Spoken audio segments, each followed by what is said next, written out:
Welcome to Red Earth Conversations. I'm Chelsey Curry, the Executive Director of Red Earth. Today, I'm joined by Choctaw and Cherokee artist Gregg Standridge. We'll discuss his remarkable wood marquetry, what inspires his work, and his connection to the Red Earth Festival. Red Earth Conversations is made possible through the support of Allied Arts. Their commitment to arts and cultural organizations helps us share Native voices and stories with audiences across Oklahoma and beyond. Additional support is provided by the UPS store number 3331 on North May. Thank you for helping us bring Red Earth Conversations to life. Thank you so much for joining us here today, Gregg. Do you want to introduce yourself a little bit? Sure. I'm Gregg Standridge. I'm Choctaw Cherokee, and I live in Norman, Oklahoma. I do wood marquetry art, which is kind of a different style of art. Where did your journey in the art world start? How old were you? Well, as far as just doing art, I've always drawn and, took art classes in high school. Okay. But, my art teacher in high school, she didn't really think I was all that much, I guess. So I just kind of put it on the shelf and did it for my own fun. And I actually did tons of woodwork with my father. He was a Choctaw artist, also did limb furniture and mosaics with twigs. He was from Ada, Fitzhugh area. And at that time, he was really wanting me to come into that business with him, but I decided I wanted to play music because he worked way too hard. He's remodeling it and everything. So I studied music, and through the journey of that, I ended up getting my master's in classical guitar at Oklahoma City University. And I played and performed and taught in the Oklahoma City area steadily until COVID hit. Yeah, that would slow you down on being out in public. No gigs for me, yeah. And Becky and I started going into the garage and working on pieces. And Becky's your wife? Oh, yes. Yeah, okay. The smarter, much more attractive version of our thing, yeah. We started working on these wood marquetry pieces just for fun, real simple, 2 or 3, colors of woods or types of woods. And it just took off. People started really wanting them and buying them. We're just amazed at it. And finally, when COVID was kind of over again, I was back to teaching and playing a lot. I really made the jump into doing this full time. It was a really good decision for me. Yeah. Do you feel like that art side now is taking up as much of your time like you saw your dad? Yes. Yeah. Yes, yeah. And in fact, it's funny I would say, he's probably looking down and going, "Told you so." But you chose it anyway. It came back around for you. It sure did, and I'm grateful for the skills he taught me in that time. That's wonderful. So do you want to explain a little bit about what wood marquetry is for people who don't know?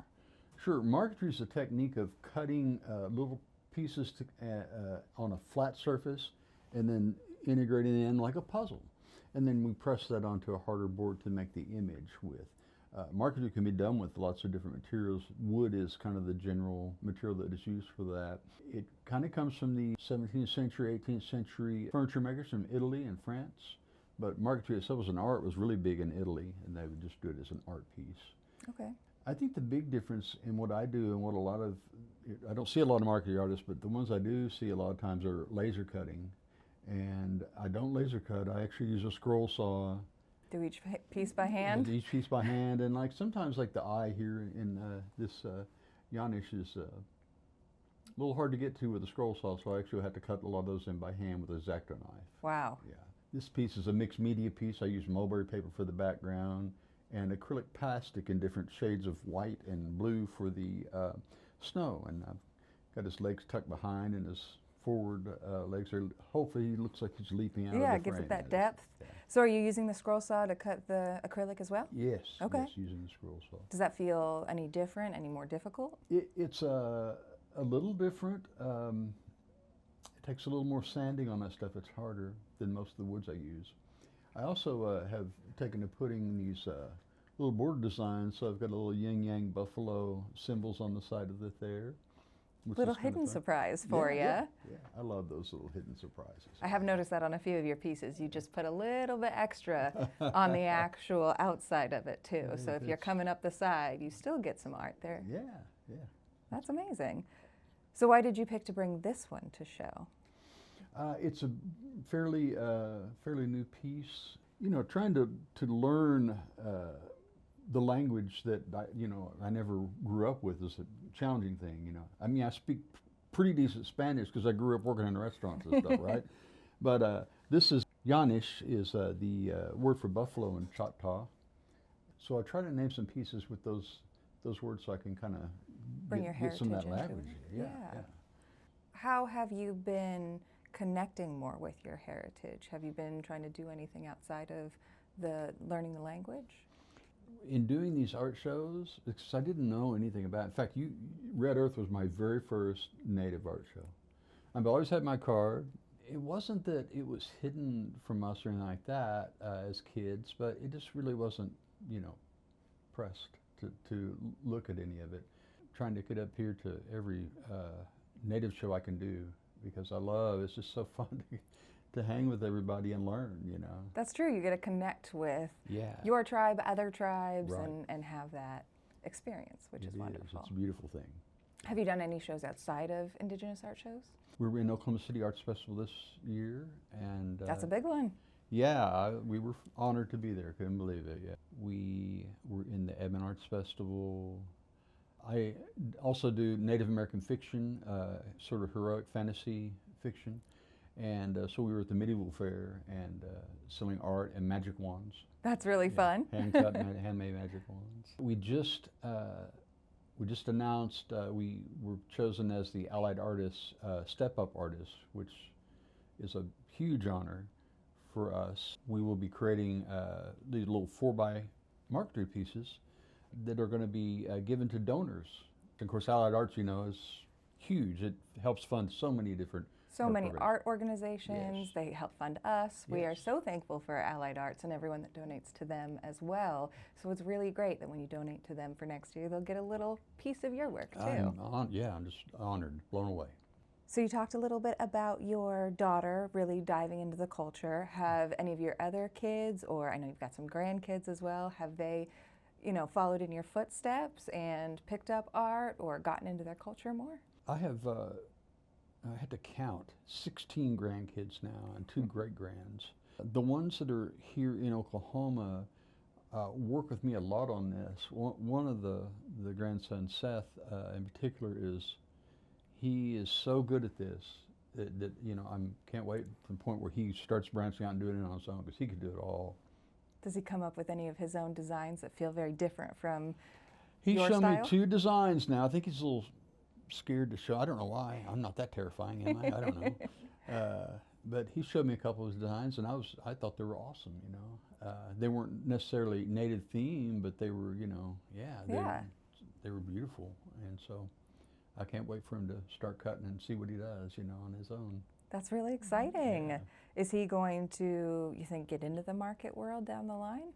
I foresee him jumping in and doing his own thing in the non-native markets. Yeah. Yeah. Going to the Edmond Arts Festival, Yeah, all those yeah. other. That would be really cool. I think he'll do great at it, yeah. At my age, I'm 67, just turned 67, and to have this opportunity to jump in fresh, only 4 years into this so far, 5 years into this, is just the most amazing experience for me. And you really, you came out of the gate with amazing work right off the bat. Oh, thanks. I don't know how much before you really were, you said you started in COVID time, so I guess you had a little bit before markets really picked back up. But Yes. do you feel like in the beginning it was a struggle to get the puzzle to work right, or the image in your mind to come out right when you were cutting out all the pieces? It was a struggle, but it was not that sort of, really, negative, you can't do this, you're not good enough. It's like, oh, let's just try this and let's just try. So I've made a lot of sawdust and, filled my trash bins with terrible things, but, but it's always been a blast. And the idea that I have whatever left I have on Earth to go ahead and create more stuff, and new ideas are always rolling, and I'm just so grateful for that, so. yeah, I look forward to the whole trip. Where do you find the wood for your pieces? Because you are using, I mean, I see at least 3 different kinds. I source my veneers from a few different places, all in the United States. New York and Maryland and Colorado are the 3 main sources that I use. They just make real thin veneers specifically for cabinet work. Okay. You know, they have veneer cabinets with them and all that, but a lot of the folks that do marquetry work, all 5 of us in the United States or whatever there are, we source from those places. Do you have a favorite wood to work with? I like working with cedar. It smells so good in the shop. Yeah, it's soft and easy to work with. So it's so beautiful when it's finished. But yeah, I love cedar. I have seen a few times where, I guess maybe more than a few times, where you're making one piece, but you make maybe 4 different iterations of it, where you've changed where the wood colors are at, so it is a different piece entirely. It's definitely not a copy-paste, but the design itself, the main puzzle idea, is the same. I'm glad you brought that. I didn't think to mention that, yeah. With this buffalo, I have 4 different types of woods in it. This is bocote and laurel burl, and this is a wood called madrone, siragira. And so when I cut him out, this madrone will move to a new field where the laurel burl is. So I have a key system and a map set up for these to move them in. So I don't waste a lot of veneer that way. And I get to make sets, and I get to make them fairly affordable, because if I were to set and just make this one piece, one off, it would be 40 hours of man hours. For just one? For just one, yeah. Sometimes I will do these in sets of 16 colors. There's a set of lonesome coyotes at the Hochatown in Choctaw, or the Choctaw Casino down in Hochatown rather, down in southeast Oklahoma. And they have all 12 of the variations set up where you can see all the different colorways. And that's really cool to see them like that. I know that you work with some smaller ones, like what you're going to do for the Allied Arts Step-Up Art, but then you also work on a much larger scale. Right now we have one of your pieces in our Red Street show in the Red Earth Art Gallery. Yes. How many times have you worked with that large grand scale artwork instead of the smaller, more framed in pieces? That first exhibition I did was probably, that was the highlight of my big pieces so far. Okay. But I've got big plans. You know? So I got a grant from OVAC and the Andy Warhol Foundation to do that show. So I was really grateful, and they and Aaron Gavigan down at Norman Arts Council back then had faith in me to do this show, and so we made it. There were 20 pieces, I think. You Can't Roller Skate in a Buffalo Herd was one of those pieces that's down there. And I think I should give you a little backstory on that, because it's called, the whole exhibition is called Yes I Can Roger. And it's basically a kind of a comeback at Roger Miller, because Roger Miller wrote a song, Oklahoma songwriter Roger Miller wrote You Can't Roller Skate in a Buffalo Herd. It was a huge novelty song in the 50s and 60s. And so the name of the exhibition was Yes I Can Roger. And we took this young girl who was part of my earliest visual experiences on MTV. Her name was Jazika Zikawa. She's a reggae musician and a model, and she was skating in this video with Dire Straits did called Skate Away. And she was powerful, she was strong, she was just, amazing. And so I did this little storyline of her being a little girl and then getting her roller skates, but then the buffaloes come along and knock her down, saying they're talking trash to her. You can't do this, you're not any good, And eventually she gets stronger and have magic rabbits that give her music and headphones, and her amazing gloves that she wears. And then pretty soon she's skating with the buffaloes. And so the piece that we have down in your show is the main highlight piece. It's 10 feet tall and 16 feet long. And she's stretched out skating in front of these 3 huge buffaloes. And then it just keeps on going through the story. Eventually the buffaloes get smaller all the way through the story, and she's getting stronger. And eventually at the last piece is she's in bed with her headphones and her skates hanging on the bed and her three little buffalo pets on the All on the curled bed. up on Yeah, the bed. yeah. It's so cute. That one was a really beautiful story you told over these multiple pieces. Have you had any others where you're telling that story, or a different story, just a story in general? Yeah, the last one we did was it was called All Caps, and it was in Norman, also at Resonator Gallery, and that was another kind of a storyboard idea. And basically, I wrote this or designed this whole thing out because I was really mad at Ryan Walters, and because of all the things we couldn't learn anymore. He was trying to, especially like removal. That's kind of an important thing. It is. Tulsa Race Massacre. These things were, and so I was just so angry at that. So I decided to make all these history points, but we would disguise these history points with mushroom hats. I know it's really silly, but it worked out really well. So you would see Indian removal, but everybody was wearing hats. The persecution of the Chinese on the railroad, they all had mushroom hats to protect their identity so it wouldn't hurt Ryan Walters' feelings. And we had great response from that. Everybody pretty well understood what the joke was on Ryan Walters. And if you don't know history, you're doomed to repeat it. So you I've heard found that a way. before. I've heard that. I believe that, yeah.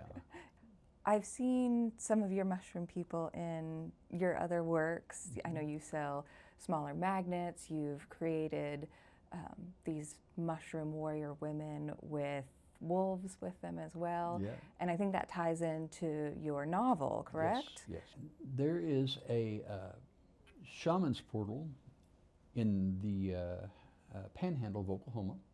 People have referenced, and actually Coronado's, the priests that were following him wrote about this one particular incident where the indigenous folks in that area said, do not go into this area.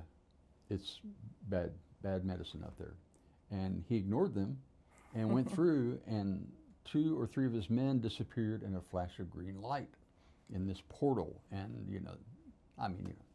take We told you it is, so. That's what Coronado said. And so there have been other, people have used that for other, and there's been other reported incidents up there. So I just took that as my, I wanted to write something about Oklahoma. I made this alternate Okie universe where right after removal, the Native Americans were left in the center of the world after catastrophic flooding happened on either end of the coast. It brought back a lot of the Native legends to life, like Dear Woman, things like this, and some of my own that I've kind of created. And the natives that lived in Oklahoma, the indigenous folks there, had control of magic. They were trying to figure it out, but it was very tangible to them. So the Shaman's Portal, there's an old wand maker that happened to trip through the portal, and now he's in 1970s Oklahoma in the Panhandle, and these 2 indigenous kids, an Osage kid and a Cherokee kid, are trying to help him out. You did talk about drawing, so I want to go back a little bit. I know you said your teacher might not have believed in you in your drawing, but I would assume to start with your pieces, you have to draw out what it's going to be. Do you feel like you've really progressed in your drawing, or you feel like maybe it starts a little crude, but you're able to bring it to life once you start cutting? About 15 years ago, I decided, I got cancer. I had throat cancer, and I'm totally fine now, everything's good. But to keep my mind off it, I went and took private lessons off of a lady named Cheryl Kozad. She's from Norman. I'm so grateful to her. So I would do drawing lessons with her, and I did tons of pen and ink, drawing stuff. So forever that was my medium, was pen and ink. And she helped me so much. And I don't feel like I'm a great, draftsman or anything like that at all, but I'm certainly now can do it well enough. So we are doing the 40th annual Red Earth Festival this year. I know you said that coming to festival, that was your first intro into the native art markets. How do you feel about the 40th annual and being a part of that? Oh man, I'm so excited. I'm excited about it being at this new convention center, I think that's really going to be something. Yeah, being right in downtown Oklahoma City, Yeah. much larger. We have a lot more artists this year. Are you working on some big pieces for competition? Is this one of? I know you said you might see this in competition. This one is probably going to be. I'm working on one right now that's it's a Choctaw archer that's about 28 by 20. It's a dimensional piece like this, and it's going to have some really detailed, like a framework on the, instead of being on the side, I brought the artwork onto the front with an arrowhead pattern set up on it, and yeah, I'm very excited about it. I hope you guys will look it up online. I post now I'm making it, if you follow me on. It's Gregg Standridge, 2 G's on Gregg.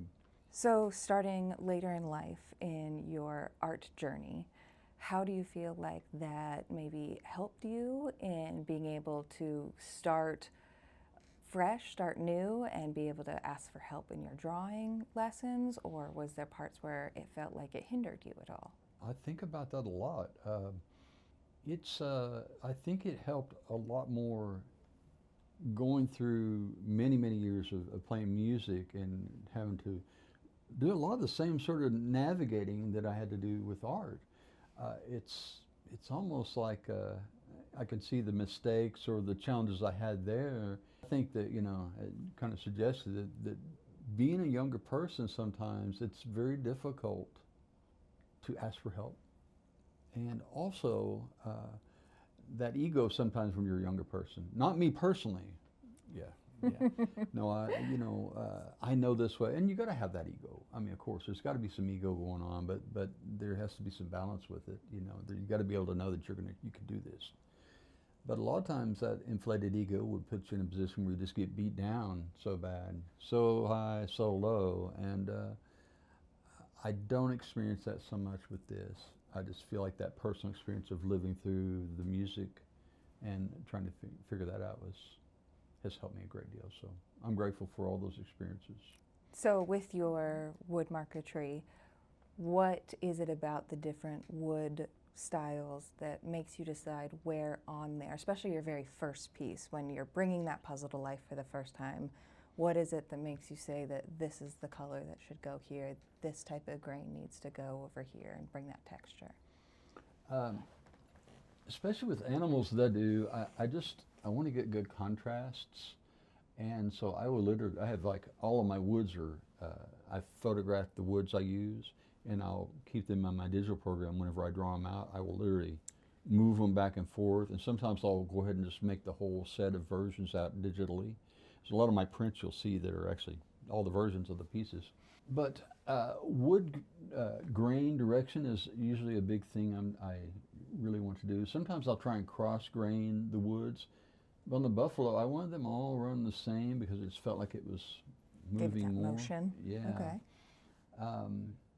But like on this new piece, I was talking about the Choctaw archer.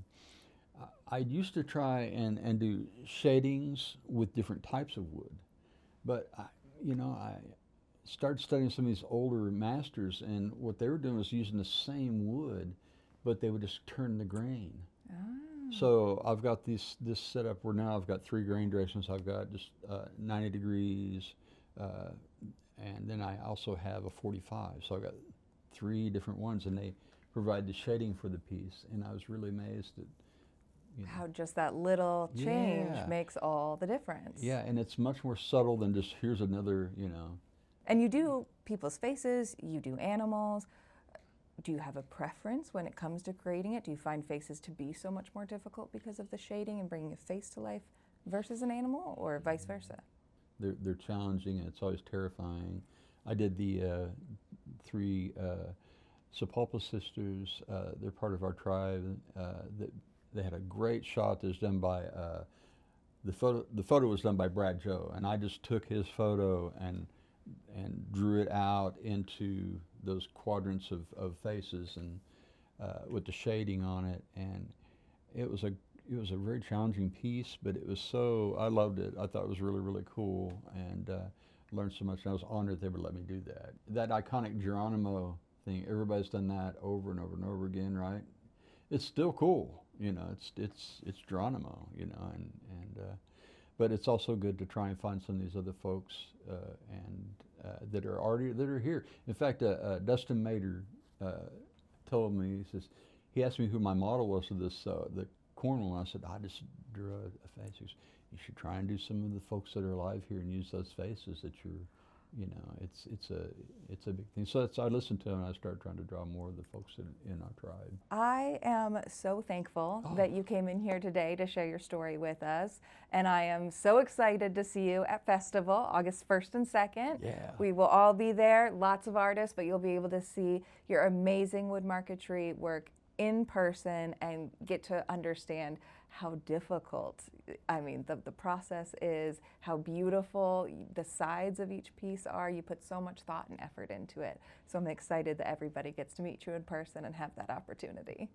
Thank you so much. I appreciate you so much. Yeah. Of course. Yeah. And thank you to Allied Arts for making all of this possible, making these conversations accessible to everybody. Yeah. Chapisa la chaki, everybody. Mado for listening to Red Earth Conversations. Join us next week as we sit down with Jane Semple Umstead, a Choctaw artist who specializes in sculpture. We're going to talk a little bit about her process, her inspiration, as well as the Red Earth Festival. Mado again for joining in, and we will see you guys next week.